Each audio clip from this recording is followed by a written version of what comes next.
My dear students, hope all is well.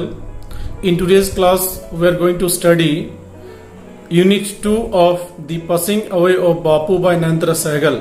आज का हमारे क्लासे नयनतारा সাহাগেলের লেখা দি পাসিং অ্যাওয়ে অফ বাপু তার ইউনিট 2 আলোচনা করব।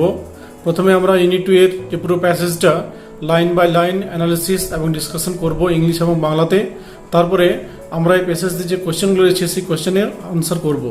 First we will discuss line by line deep analysis and discussion of the passage, and then we'll come to the question answer of the passage. Okay, so let us start. Unit 2 of The Passing Away of Bapu. Gandhiji's funeral was to take place the day after his death. Gandhiji's funeral, আমরা জানি গান্ধীজি মারা গেছেন। গান্ধীজিকে 30 জানুয়ারি 1948 আগে তাকে গুলি করে হত্যা করা হয়েছিল। সেই আমরা ফার্স্ট ইউনিট স্যার জেনেছি, সেকেন্ড ইউনিট জানলাম গান্ধীজির ফিউনারাল মানে গান্ধীজির অন্ত্যেষ্টিক্রিয়া। ফিউনারাল মানে অন্ত্যেষ্টিক্রিয়া, বা যখন মানুষ মারা যায় তারপর যখন যে দাহ করা হবে, কবর দেওয়া হয়, যে অনুষ্ঠান সেটাকে বলা হয় অন্ত্যেষ্টিক্রিয়া। ঠিক আছে, তাহলে গান্ধীজির ফিউনারাল অর্থাৎ গান্ধীজির যে অন্ত্যেষ্টিক্রিয়া ওয়াজ টু টেক প্লেস, এটা হতে যাচ্ছে the day after his death, অর্থাৎ তার যে মৃত্যু, তার মৃত্যু হয়েছিল 30 জানুয়ারি, তার 31 তারিখে তার অন্ত্যেষ্টিক্রিয়া সম্পন্ন হবে, এটা ঠিক হলো। আওয়ার্স ইন অ্যাডভান্স মানে অগ্রিম, আগের থেকেই ঘন্টায় ঘন্টায় মানুষ, people line the route the funeral procession was to follow. Hours in advance মানে অনেক ঘন্টা আগের থেকেই people line the route, route বা রাস্তা, যে রুট দিয়ে যে রাস্তা দিয়ে আমাদের যে যে যাত্রা ফিউনারাল প্রসেশন অর্থাৎ অন্ত্যেষ্টিক্রিয়া যে শোভাযাত্রা, সেই শোভাযাত্রা যে রাস্তা দিয়ে পেরোবে সেই রাস্তায় ঘন্টার পর ঘন্টা আগের থেকে মানুষ কী করছেন, লাইন দিয়ে দাঁড়িয়ে আছেন। Hours in advance people line the route the funeral procession was to follow, অর্থাৎ যে রাস্তা দিয়ে সেই শোভাযাত্রা যাবে, গান্ধীজির যে নিথর দেহ নিয়ে যাওয়া হবে, সেই রাস্তাতে কি অনেক আগের থেকে মানুষ লাইন দিয়ে দাঁড়িয়ে আছে। পদ্মশ্রী মিসেস নাইডুস ডটার, পদ্মশ্রী যিনি ছিলেন মিসেস নাইডুর ডটার অর্থাৎ মিসেস নাইডু সরোজিনী নাইডু, তার যে মেয়ে যার নাম পদ্মশ্রী, তিনি স্পোক ফর আস অল, তিনি আমাদের সবার হয়ে তিনি বললেন। when she said simply, যখন খুব সহজে সিম্পলি খুব সহজ এবং সরলভাবে তিনি যে কথাটা বললেন, ইনি আমাদের সবার হয়ে তিনি যে স্পোক্স পারসন, তিনি আমাদের হয়ে বললেন। কি বললেন? উই উইল ওয়াক, আমরা হাঁটব। It is the last time we shall be walking with Bapu, এইটা শেষবারের মতো আমরা বাপুর সঙ্গে হাঁটতে যাচ্ছি। অর্থাৎ এর আগে সারা ভারতবর্ষ জুড়ে তারা বিভিন্নভাবে তিনি হেঁটেছেন। আমরা জানি বাপু ভারতবর্ষের স্বাধীনতা আন্দোলনের জন্য বিভিন্ন আন্দোলন হয়েছিল, যেমন ভারত ছাড়ো আন্দোলন বা অন্যান্য যে অসহযোগ আন্দোলন, সেই আন্দোলনে তিনি কী করতেন, সেই হেঁটে হেঁটেই বিভিন্ন জায়গায় তিনি যেতেন। সেই তার সঙ্গে সঙ্গে তার যে ফলোয়ার্স, তার যে অনুগামী, তারাও কিন্তু হাঁটতেন। তাই সেই হাঁটার কথা বলেছেন, কিন্তু উই উইল ওয়াক, তিনি বলছেন শেষবারের মতো বাবুর সঙ্গে, আগে বাবু জীবন্ত ছিলেন, তিনি হেঁটে চলতেন, এখন উনি জীবন্ত নেই কিন্তু ওনার দেহ রয়েছে, তার দেহের সঙ্গে তিনি হাঁটবেন। তার হচ্ছে উই উইল ওয়াক, আমরা হাঁটবো। It is the last time, এটা শেষবারের মতো, মানে বাপুজির দেহ এখন রয়েছে, তারপরে যখন তাকে অন্ত্যেষ্টিক্রিয়া তার হয়ে যাবে তখন তার দেহ থাকবে না, তার সঙ্গে হাঁটতে পারবো না। তাই বলছি ইট is the last time we shall be walking with বাপু, বাপুর সঙ্গে আমরা শেষবারের মতো হাঁটতে যাচ্ছি বা আমরা হাঁটব। ইট ওয়াজ অ্যান অ্যাগোনাইজিং ওয়াক, ইট ওয়াজ এটা ছিল, অ্যান অ্যাগোনাইজিং একটা যন্ত্রণাদায়ক বা বেদনাদায়ক ওয়াক মানে হাঁটা। অ্যাগোনাইজিং শব্দ এসছে অ্যাগনি থেকে, অ্যাগনি মানে পেন বা ব্যথা, তাহলে অ্যাগোনাইজিং মানে painful. It was an agonising walk, এই হাঁটাটা ছিল একটা যন্ত্রণাদায়ক বা বেদনাদায়ক হাঁটা। কেন? কারণ গান্ধীজির এখন তাদের বডি রয়েছে তাদের সঙ্গে, গান্ধীজি জীবিত অবস্থায় নেই, ফলে একটা খুবই একটা যন্ত্রণাদায়ক, তিনি মারা গেছেন। তাহলে it was an agonising walk. Thousands silently watched the procession, thousands হাজার হাজার লোক সাইলেন্টলি একদম চুপচাপভাবে ওয়াচড দেখছিলেন দি প্রসেশন, অর্থাৎ যে শোভাযাত্রা যাচ্ছে শোভাযাত্রা, সেই শোভাযাত্রা হাজার হাজার মানুষ তারা চুপচাপ নিঃশব্দে তারা তারা দেখছিলেন। বাপু lay on an open truck covered with flowers. Bapu lay on, Bapu শুয়েছিলেন, lay on an open truck, এটা খোলা ট্রাকের মধ্যে, কভার্ড উইথ ফ্লাওয়ার্স, এবং সেই ট্রাকটি ফুলে চারদিক থেকে ঢাকা ছিল, অর্থাৎ ফুল দিয়ে সাজানো ছিল সেই ট্রাকটি, এবং সেই ট্রাকের চারদিক খোলা ছিল এবং সেই খোলা অবস্থায় বাপুর যে মৃতদেহ সেটা রাখা ছিল। থাউজেন্ডস অফ পিপল ওয়েপ্ট, হাজার হাজার লোকেরা কাঁদছিলেন, ওয়েপ্ট, উইপ থেকে wept, trying to touch Bapu's feet, প্রত্যেকেই বাপুর পাযুগল সেগুলো স্পর্শ করার বা ছোঁয়ার চেষ্টা করছিল, তা ছুঁয়ে নিয়ে আশীর্বাদ হইতে নেওয়ার চেষ্টা করছিল। It was impossible to move in the thick crowd, it was impossible, এটা ছিল অসম্ভব প্রায়, টু মুভ, হাঁটাচলা করা বা নড়ানড়ি করা, ইন থিক ক্রাউড, এত থাকথাকে ভিড়, মানে এত মানুষের ভিড় ছিল, এত ভিড়ে ওইখানে হাঁটাটায় বা একটু নড়াচড়া করাটা খুব অসম্ভব কাজ হয়ে পড়েছিল, এত বেশি মানুষ এখানে জমায়েত হয়েছিলেন। As I moved forward, as I, যখন আমি আস্তে আস্তে এগিয়ে গেলাম, আই বলতে আমরা জানি নয়নতারা সেহগল, অ্যাজ আই মুভড ফরওয়ার্ড, যখন আস্তে আস্তে আমি এগিয়ে গেলাম, স্লোলি, আস্তে আস্তে, আই আন্ডারস্টুড, আমি বুঝতে পেরেছিলাম, I was not merely in the midst of the grieving people. I was not merely, আমি শুধুমাত্র ছিলাম না, in the midst of grieving people, অর্থাৎ এইখানে যে বলছেন লেখিকা যে আমি একমাত্র এইখানে ছিলাম না, এই গ্রিভিং পিপল, গ্রিভিং বলতে সেই যারা দুঃখ প্রকাশ করছেন, কাঁদছেন, বেদনা পাচ্ছেন, সেই গ্রিভিং পিপল, সেই দুঃখ প্রকাশ করছেন বা যারা দুঃখ পেয়েছেন, সেই তাদের মধ্যে আমি একা ছিলাম না। This was even more than the funeral procession, this was, এটা ছিল, ইভেন মোর দেন, আরও বেশি কিছু, দ্য ফিউনারাল প্রসেশন, অর্থাৎ শোভাযাত্রা, যে সেই শোভাযাত্রা, অফ ইন্ডিয়াস বিলাভেড লিডার, অর্থাৎ ভারতের যে প্রিয় নেতা অর্থাৎ মহাত্মা গান্ধী, তার যে ফিউনারাল প্রসেশন, এটা একটা সাধারণ ফিউনারাল প্রসেশনের বা শোভাযাত্রার তুলনায় অনেক গুরুত্বপূর্ণ বিষয় ছিল। I was among people for whom walking with Bapu had a special meaning. আমি ছিলাম among people, সেই জনগণের মধ্যে, for whom, যাদের জন্য, walking with বাপুর সঙ্গে হাঁটাটা, had a special meaning, অর্থাৎ বাপুর সঙ্গে হাঁটাটা বিশেষ তাৎপর্য, বিশেষ অর্থ বহন করে, এটা বিশেষ বা নর্মাল হাঁটা না, এটা মহাত্মা গান্ধী, যিনি দেশকে স্বাধীন করেছেন, যিনি দেশের জন্য অনেক কিছু করেছেন, বিভিন্ন আন্দোলন করেছেন, তার সঙ্গে হাঁটা এটা খুবই গুরুত্বপূর্ণ ব্যাপার ছিল তাদের জন্য।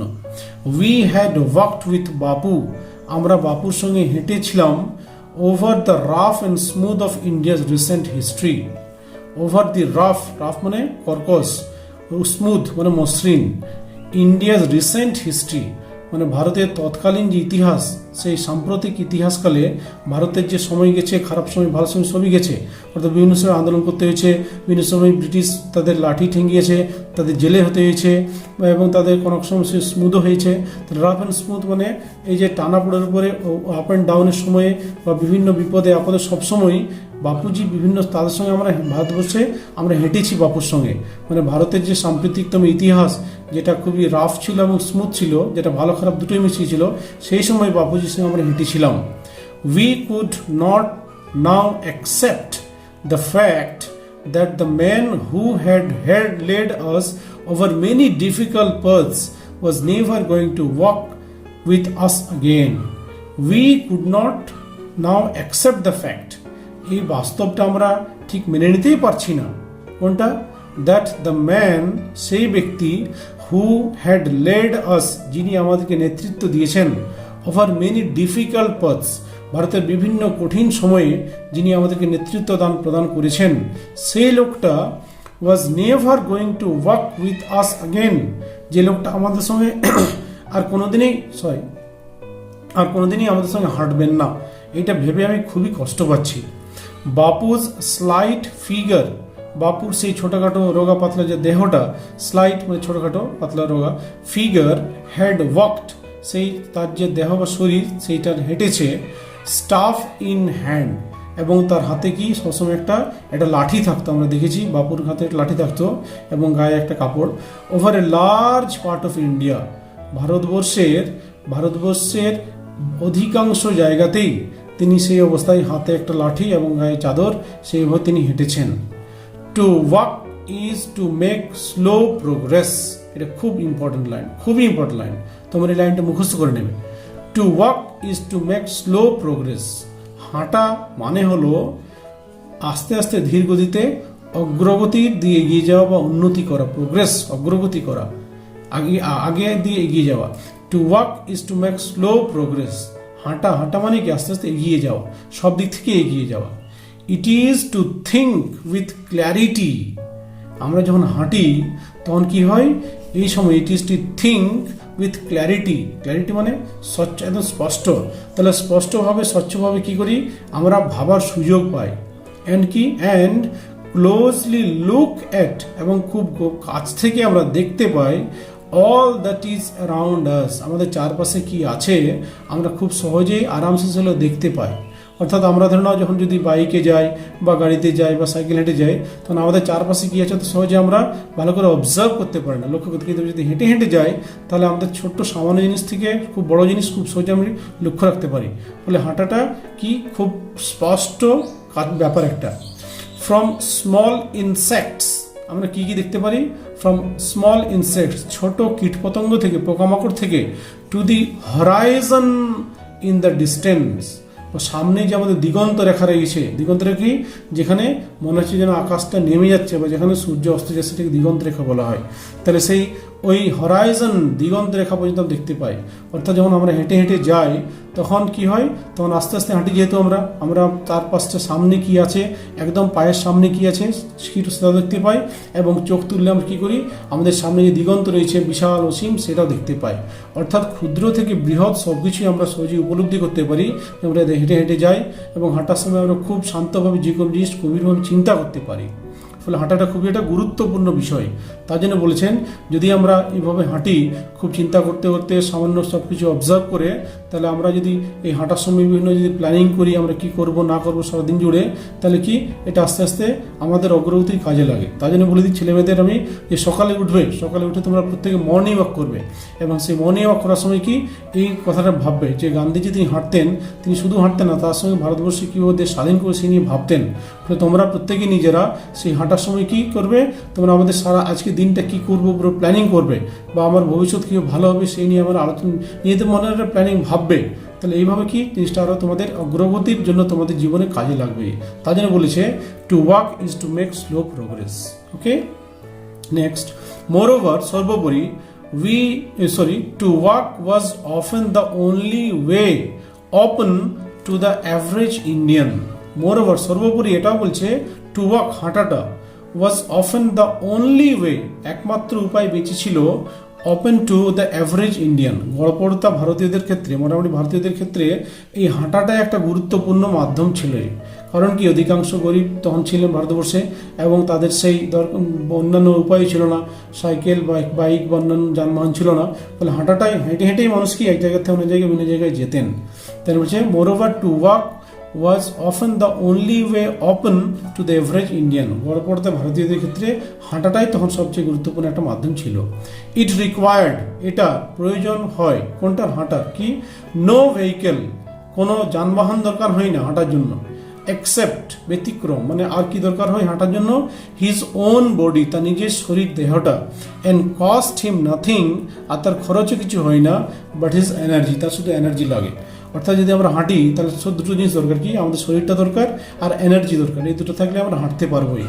মানে আমরা যদি বাইকে যাই তাহলে কি আমাদের বাইক লাগবে, তার সঙ্গে পেট্রোল লাগবে, তার সঙ্গে পয়সা খরচ হবে। কিন্তু যদি হাঁটলে কি সেটা লাগবে না, শুধু নিজের শরীরটা আর এনার্জি থাকলে মানে হাঁটতে পারি। তাই যে বলেছে ইট রিকোয়ার্ড নো ভেহিকেল, এটা কোনো ভেহিকেল বা যানবাহন দরকার নেই, এক্সেপ্ট, ব্যতিক্রম, হিজ ওন বডি, তার শরীরটা ছাড়া, অ্যান্ড কস্ট হিম নাথিং, এবং তার কোনো খরচও নেই, বাট হিজ এনার্জি, শুধু এনার্জি দরকার। Gandhiji took this necessity, Gandhiji এই প্রয়োজনীয়তাকে নিয়েছিলেন, প্রয়োজনীয়তাটা, as he took much that was commonplace, অর্থাৎ এই যে হাঁটা বিষয়টা, এটা খুব ছোট বিষয়। হাঁটা মানে কমন প্লেস, সাধারণ জিনিস। সেই সাধারণ জিনিসটাকে তিনি এমনভাবে গ্রহণ করেছিলেন এবং তিনি ব্যবহার করাতে সেই কমন প্লেস বিষয়টাকে, সাধারণ বিষয়টাকে, and transformed it into joyful effort, এবং ট্রান্সফর্মড মানে রূপান্তরিত করেছিলেন, চেঞ্জ করেছিলেন, ট্রান্সফর্মড ইট এই বিষয়টাকে ইন্টু জয়ফুল এফার্ট। জয়ফুল মানে আনন্দদায়ক, এফার্ট মানে প্রচেষ্টা। তাহলে এই আনন্দদায়ক প্রচেষ্টায় তিনি পরিবর্তন করেছিলেন সামান্য জিনিস, যেটা হাঁটা। হাঁটা একটা কমন প্লেস জিনিস, কিন্তু সেইটাকে তিনি একটা গুরুত্বপূর্ণ বিষয়ে আমাদের সামনে তুলে ধরেছেন, একটা আনন্দদায়ক বিষয় হিসেবে তুলে ধরেছেন। ঠিক আছে, তাহলে আমরা কি দেখলাম, এটা আমাদের ইউনিট 2টা আমরা পড়লাম। এখানে দেখো কিছু আমাদের দেওয়া আছে, ওয়ার্ড নেস্ট দেওয়া আছে। এখানে আছে ওয়ার্ড নেস্ট স্টাফ, স্টাফ না দেওয়া আছে ওয়াকিং স্টিক মানে ছড়ি বা লাঠি, যেটা দিয়ে বাবু হাঁটতেন। ক্ল্যারিটি স্বচ্ছভাবে, স্পষ্টভাবে। Ability to clearly think about or understand something, কোনো জিনিস সহজে খুব স্পষ্টভাবে, স্বচ্ছভাবে বোঝা বা বুঝতে পারা বা ভাবা, সেটা বলে ক্ল্যারিটি। কমন প্লেস মানে অর্ডিনারি, সাধারণ বিষয়। ওকে, এরপর আমরা চলে আসি যে আমাদের কোশ্চেন আনসার রয়েছে কম্প্রিহেনশন এক্সারসাইজেস। কম্প্রিহেনশন এক্সারসাইজ চলে আসে আমরা। 4. Choose the correct alternative to complete the following sentences. সঠিক অল্টারনেটিভ বেছে নিয়ে সেন্টেন্সটা কমপ্লিট করতে হবে। তোমাদের সুবিধার জন্য আমি করে দিয়েছি, এখানে দেখে নেবে। এ, গান্ধীজির funeral was to take place. গান্ধীজির অন্ত্যেষ্টিক্রিয়া ঘটার ছিল কোন দিন? On the day of his death, তার মৃত্যুর দিনেই। 2 days আফটার হিজ ডেথ, তার মৃত্যুর 2 দিন পর। 1 day আফটার হিজ ডেথ, তার মৃত্যুর 1 দিন পর। A week after his death, তার মৃত্যুর 1 সপ্তাহ পর। তাহলে কোনটা হবে আনসার? আনসার হবে 3। তাহলে কি লিখবো আমরা? গান্ধীজির funeral was to take place 3 নম্বর দিয়ে 1 day আফটার হিজ ডেথ, 1 দিন পরে তার অন্ত্যেষ্টিক্রিয়া সম্পন্ন হওয়ার কথা ছিল। এরপরে বি বা হয়েছিল। B, Padmaja was Mrs Naidu's. Padmaja Mrs নাইডুর কে ছিলেন? নিস, তার নিজের ভাগ্নি ছিলেন। সিস্টার, তার বোন ছিলেন। ফ্রেন্ড, তার বন্ধু ছিলেন। ডটার, তার মেয়ে ছিলেন। তাহলে কি হবে? আনসারটা হবে ডটার, তার মেয়ে ছিলেন। Padmasi was Mrs নাইডুজ daughter. ওকে, এরপর আমরা চলে আসছি C, question number C. While walking, Bapu used to carry in his hand. হাঁটার সময় বাপু তার হাতে কি নিতেন? এ বা এন, ফ্ল্যাগ একটা পতাকা, স্টাফ একটা লাঠি, আমব্রেলা একটি ছাতা, কেন একটি ছড়ি। ঠিক আছে, বা বেত। তাহলে কি হবে আনসার? আনসার হবে স্টাফ, মানে এটা হাতির সঙ্গে। তাহলে আনসার কি হবে? While walking, Bapu used to carry in his hand a, 2 নম্বর দিয়ে স্টাফ। এরপরে number 5, complete the following sentences with information from the text. Text থেকে সঠিক ইনফরমেশন নিয়ে আমরা এই প্যাসেজটা পূরণ করব সেন্টেন্সগুলো। এ, থাউজেন্ডস অফ পিপল ওয়েপ্ট। হাজার হাজার লোকের কাঁদছিলেন। ট্রাইং এবং চেষ্টা করছিলেন কি? টু টাচ বাপুজ ফিট, বাপুর পা দুটি ছোঁয়ার চেষ্টা করছিলেন। B, the author was among people for whom. লেখিকা ছিলেন সেই সব মানুষের মধ্যে যাদের ক্ষেত্রে for whom walking with Bapu had a special meaning. বাপুর সঙ্গে হাঁটাটা তাদের কাছে একটা গুরুত্বপূর্ণ বিষয় ছিল, এটা আলাদা অর্থবহ বিষয় ছিল। See, to walk is to, হাঁটাটা হলো মেক স্লো প্রোগ্রেস। হাঁটা মানে ধীর গতিতে অগ্রগতি করা। এরপরে 6,